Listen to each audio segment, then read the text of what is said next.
मांस का सेवन करना पाप है? अगर है तो कैसे? निश्चित रूप से मांस का सेवन हिंदू धर्म में पाप के समान है। इस विषय पर हर एक मनुष्य के मन में जरूर सवाल आता होगा और आना भी स्वाभाविक है, क्योंकि यह सवाल मनुष्य के पाप पुण्य से जुड़ा होता है। कोई भी मनुष्य यह कदापि नहीं चाहेगा कि उसका आखिरी सफर नर्क के रास्ते पर हो। कुछ नराधम ऐसे होते, उनको पाप पुण्य से कुछ लेना देना नहीं होता। उनको तो सिर्फ इस धरती पर स्थित हर एक चीज का भोग लेना है और कुछ नहीं। बेशक वह मानते ही नहीं कि पाप पुण्य ऐसा कुछ होता ही है, परंतु आपको मैं बता दूं, कुछ भी हो, हर एक कर्म का फल जरूर मिलता है। इससे किसी भी मनुष्य ने अनजान नहीं होना चाहिए। मांस खाना पाप है या पुण्य? मांस खाना पाप है या पुण्य, इस विषय पर हर एक धर्म ग्रंथों में आपको जानकारी मिल ही जाएगी। हिंदू धर्म के आधार 4 वेद है: ऋग्वेद, यजुर्वेद, सामवेद, अथर्ववेद। इन 4 वेदों में आपको मांस खाना पाप माना है। हिंदू धर्म ही नहीं बल्कि अन्य सभी धर्मों में मांस खाना पाप माना है। यह हुई धर्म की बात जो पुराणों में लिखी है, लेकिन आपके मन में एक सवाल जरूर खड़ा हुआ होगा कि असल में मांस खाने से पाप लगता है। अधिकतर मांस खाने वाले इस सवाल पर जरूर सवाल खड़ा करेंगे। इस सवाल का जवाब आपको यह लेख पढ़ते पढ़ते जरूर मिलेगा। धर्म के पहले हम विज्ञान की बात की तो विज्ञान भी मांस खाना गलत मानता है। विज्ञान को पाप पुण्य की भाषा समझ नहीं आती, वह तो ईश्वर को ही मानते नहीं, तो पाप पुण्य तो दूर की बात है। विज्ञान के अनुसार मांस खाने से मनुष्य के अंदर कई बुरे प्रभाव दिखते हैं। मांस खाने से कई रोगों का प्रसारण, मनुष्य के अंदर बिन बुलाए बाराती जैसा आगमन होता है। मांस खाने से मनुष्य आलसी, क्रोधी, अहंकारी, रोगी बन जाता है। उसका खुद पर से कंट्रोल छूट जाता है। वह किसी को भी मारने के लिए तत्पर रहता है। वह रिश्ते नाते भूल जाता है और वह हमेशा अकेला ही रहता है। धर्म की बात की तो संसार के सभी धर्म मांस खाना पाप ही मानते हैं। धर्म किसी को हिंसा नहीं सिखाता, मनुष्य के साथ अन्य प्राणियों से प्यार करे, उनके अधिकार का रक्षण करे, यह हमें धर्म सिखाता है।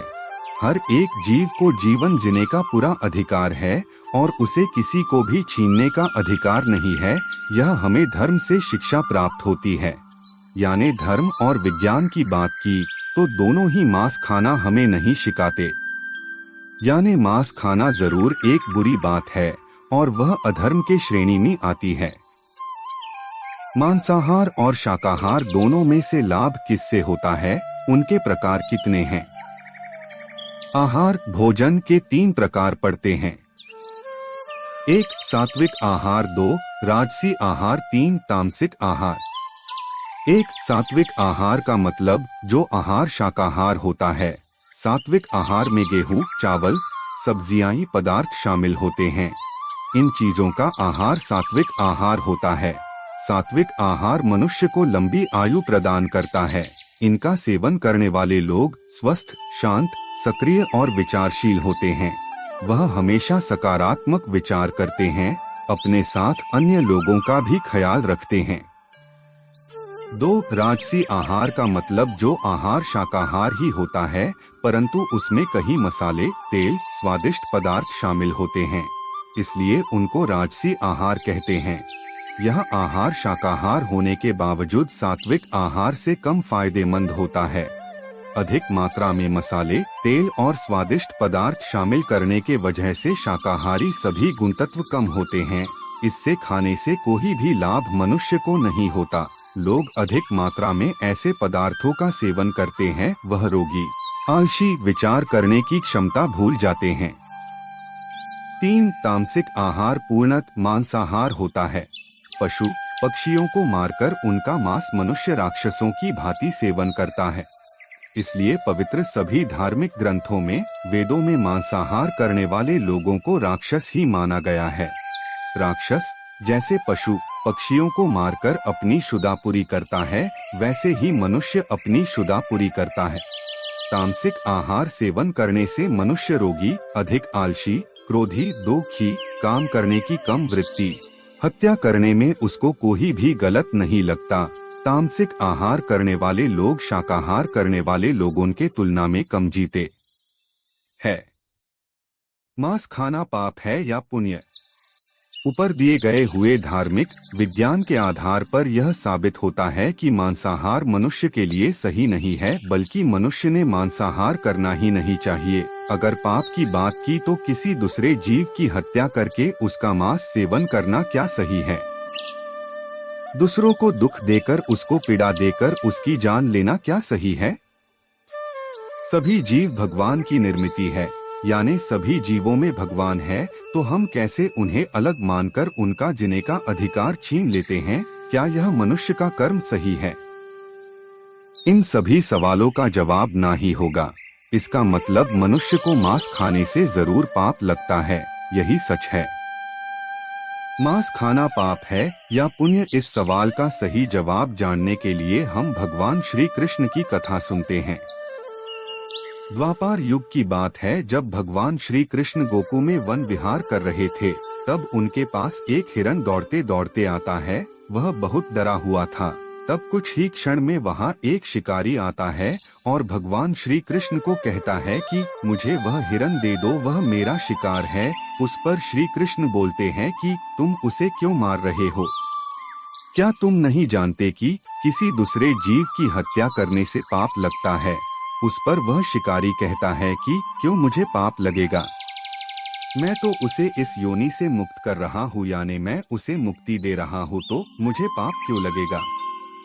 कहीं राजा महाराजा शिकार करने का शौक रखते थे, तो क्या वह सभी पापी राजा थे?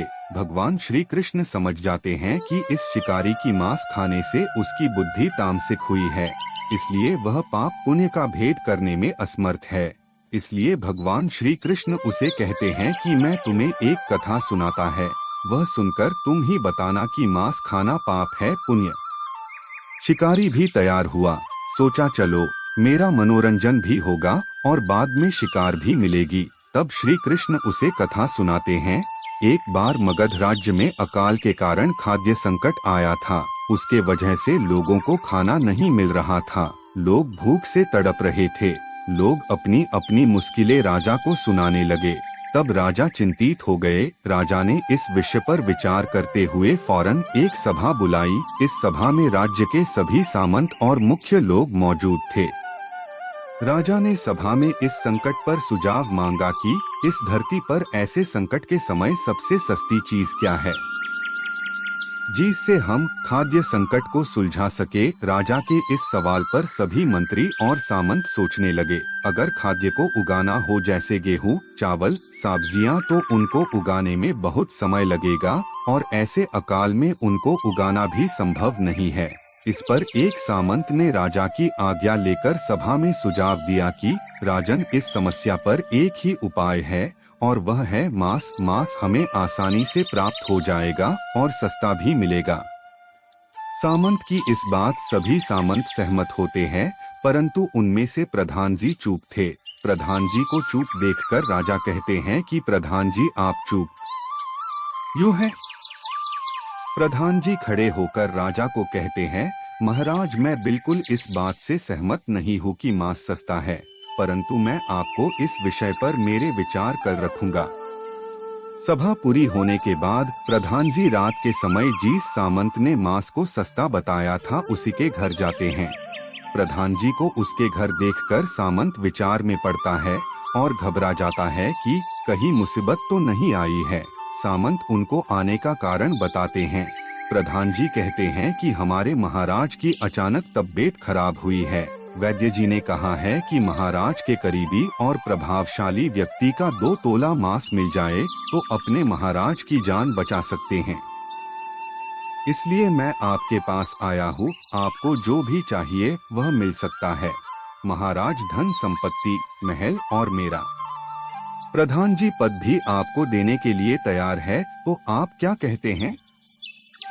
प्रधान जी के इस बात पर सामंत घबरा जाते हैं और प्रधान जी से कहते हैं कि अगर मैं जिंदा ही नहीं रहूंगा तो इस धन संपत्ति का मैं क्या करूं? मुझे क्षमा करे, मैं इस मांस की जगह आपको 1,00,000 मुद्रा देता हूँ। और सामंत घर से 1,00,000 मुद्रा लेके आते हैं और प्रधान जी के हाथ में देते हैं। परंतु प्रधान जी चुप नहीं बैठते। सामंत की मस्ती कम करने के लिए उसे कहते कि आप बहुत बलशाली है, महाराज के करीबी है, तो अगर आपका ही मांस मिल जाए तो हमारे अच्छे महाराज की जान बच सकती है, इसलिए आप जो भी मांगेंगे वह देने के लिए तैयार है। अभी सामंत बहुत घबरा जाता है और वहां से भागने लगते हैं। प्रधान जी उन्हें रोकते हुए कहते हैं कि आप रुक जाइए, मैं दूसरे सामंत को पूछ के देखता है। इस तरह प्रधान जी हर एक सामंत के घर जाकर करोड़ों मुद्राएं जमा करते हैं, लेकिन कोई उनका अपना मांस नहीं देता। सुबह सभा में सभी सामंत और मंत्रीगण हाजिर होते हैं। सभी महाराज आने की राह देख रहे थे। कुछ ही देर में महाराज सभा में आते हैं। सभी सामंत के मन में सवाल आने लगते हैं कि महाराज तो ठीक ठाक है, उन्हें देखकर ऐसा नहीं लगता कि वह बीमारी से पीड़ित है। प्रधान जी सभा में करोड़ों की मुद्राएं सभा में लाने की आज्ञा देते हैं। करोड़ों मुद्राएं देखकर महाराज प्रधान जी को कहते हैं, यह इतनी मुद्राएं आपने कहां से लाई? प्रधान जी कहते हैं, महाराज यह करोड़ों मुद्राएं 2 तोला मांस के बदले में इन सामंतों से जमा की गई है, लेकिन 2 तोला मांस इन करोड़ों मुद्राएं के बदले में कोई भी सामंत नहीं दे सके। महाराज अभी आप ही बताए कि क्या मांस इस दुनिया में सस्ता मिल सकता है? महाराज सारी सच्चाई जानते हैं और सारी प्रजा को अनाज उगाने के लिए प्रेरित करते हैं, इसलिए राज भंडार प्रजा के लिए खाली करते हैं। समय बदला, अनाज उगने लगा, प्रजा भी मेहनत करने लगी और राज्य पर आया हुआ संकट समाप्त हुआ। लोग सुख चैन से रहने लगे। श्री कृष्ण की बातें सुनकर वह शिकारी क्षमा मांगने लगा।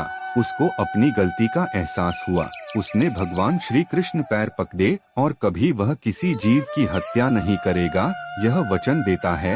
इस कथा से आप ही सोचो कि मांस खाना पाप है या पुण्य। किसी जीव की हत्या करते समय यह सोचो कि आप उसकी जगह होते तो आप क्या सोचते। हर एक जीव को जीने का पूरा अधिकार है। उस अधिकार को छीनने वाला घोर पाप का भागीदार बन जाता है। धर्म भी यही कहता है, शास्त्र भी यही कहता है और हमारा आज का विज्ञान भी यही कहता है, मांस खाने से पाप लगता है।